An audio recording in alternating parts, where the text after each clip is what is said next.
Bismillahirrahmanirrahim. Assalamualaikum warahmatullahi wabarakatuh.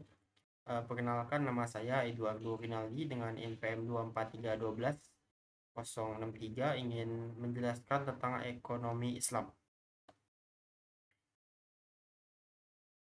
Ekonomi Islam ialah ilmu pengetahuan yang berupa untuk memandang, menganalisis, dan akhirnya menyelesaikan permasalahan ekonomi dengan cara-cara yang diajarkan oleh Islam, yaitu berlandaskan Al-Quran dan Sunnah Nabi.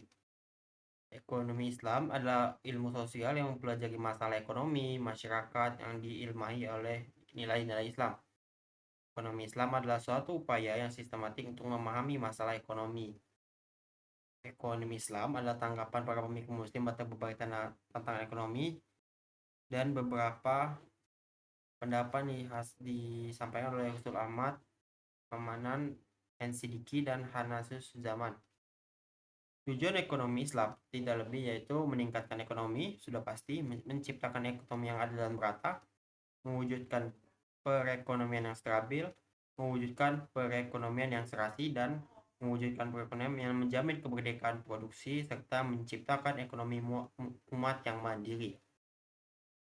Prinsip dan nilai dasar ekonomi Islam itu adalah tauhid, keadilan, kenabian, masad, jujur, amanah, dipercaya, cerdas, dan serta menyampaikan. Ada 5 lembaga ekonomi Islam di Indonesia, yaitu Bank Umum Syariah, Asuransi Syariah, Lembaga Gadai, Baitul Ma'al wa Tamil, yaitu disingkat jadi BMT, dan serta pasar modal syariah. Perbankan syariah juga ada beberapa, yaitu Bank Syariah, Bank Umum Syariah, Bank Pembiayaan Rakyat Syariah, Unit Usaha Syariah, Sistem Konvensional, dan Bank Umum Konvensional. Bank yang melaksanakan kegiatan usaha secara konvensional atau berdasarkan prinsip usaha syariah dalam kegiatan memberikan jasa dalam realitas pembayaran. Dalam pasal 1 butir 13 Undang-Undang 10 tahun 1998, prinsip syariah itu adalah perjanjian berdasarkan hukum Islam antara bank dan pihak lain untuk menyimpan dana, serta pembiayaan kegiatan usaha dan lain-lainnya. Bank syariah juga bertujuan dalam menunjang pembangunan ekonomi bangsa, melalui peningkatan peran pengusaha muslim dan perekonomian nasional, dan bertindak sebagai katalisator sebagai pengemban lembaga-lembaga yang keuangan syariah Indonesia. Fungsi bank syariah ada 4, manajer investasi, jasa keuangan, fungsi sosial, serta investor. Kajian terhadap asuransi ada beberapa hal. Yang pertama ada unsur gofar, adalah bentuk akad yang melandasi penutupan fosil. Unsur maisir, yang apa terjadi apabila peserta asuransi membatalkan kontraknya pada masa reversing period. Dan unsur riba, tergantung dalam usaha dan investasi yang menggunakan sistem bunga. Pegadaian syariah itu menjadikan satu berharga dalam pandangan syara sebagai jaminan hutang dengan kemungkinan hutang tersebut bisa dilunasi dengan barang atau sebagainya. Rukun dan syarat pegadaian syariah itu adalah rahin, orang yang menggadaikan, muktahin, orang yang menerima gadai, dan marhun, barang jaminan. Syaratnya ada 3, mempunyai nilai menurut syariat, harus ada pada waktu akad, dan serta diserahkan kepada muktahin atau wakilnya.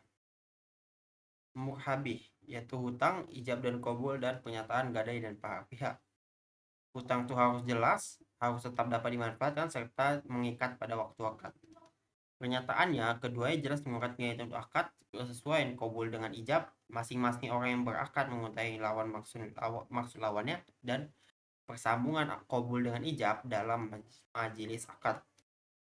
Pengertian Baitul Mal wa Tamwil, yaitu BMT, menurut Hosen dan Hasan Ali, PKES 2008-11, BMT adalah lembaga keuangan mikro yang dioperasikan dengan prinsip bagi hasil syariah. Menurut Dedi Sudarno juga, lembaga yang mengarah pada usaha-usaha pengumpulan dan penyaluran dana yang non-profit seperti halal zakat, infak, dan sodako. Maaf. Baitul Mal atau bait, rumah, yang disingkat menjadi bait, yaitu rumah, dan maal, yaitu harta, adalah titipan dana, entah itu zakat, infak, sodako, yang dioptimalkan distribusi yang sesuai dengan amanah serta peraturannya. Baitul Tamwil adalah rumah pengembangan harta, yaitu kegiatan pengembangan usaha-usaha produktif dengan investasi dalam meningkatkan kualitas ekonomi dengan pengusaha mikro dan kecil, terutama dalam mendorong kebijakan menabung dan menunjang pembiayaan ekonomi.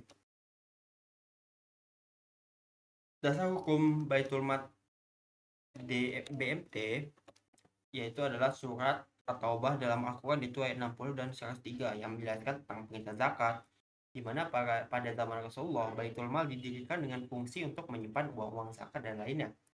Dalil Al-Quran surat Al-Baqarah ayat 275 serta 80. Konsep dasar pasar modal syariah itu adalah fikih, penafsiran ulama terhadap syariah, muamalah, dan ibadah. Prinsip modal syariah itu ada 5: pembiayaan dan investasi, betul, uang, akad, investor, serta emiten maupun bursa saham unit serta organisasi lainnya. Oke, cukup itu saja penjelasan yang bisa saya berikan. Saya mohon maaf. Terima kasih atas waktunya. Saya akhiri. Wassalamualaikum warahmatullahi wabarakatuh.